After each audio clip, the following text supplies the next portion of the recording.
దూసుకొచ్చావే ఇలాగా ఎన్నాళ్ళు దాస్తా ఇంకా ఎండ కన్నైన పడనీకా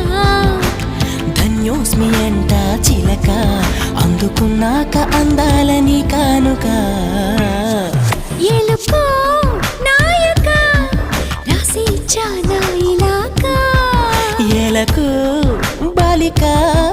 దూసుకొచ్చావే ఇలాగా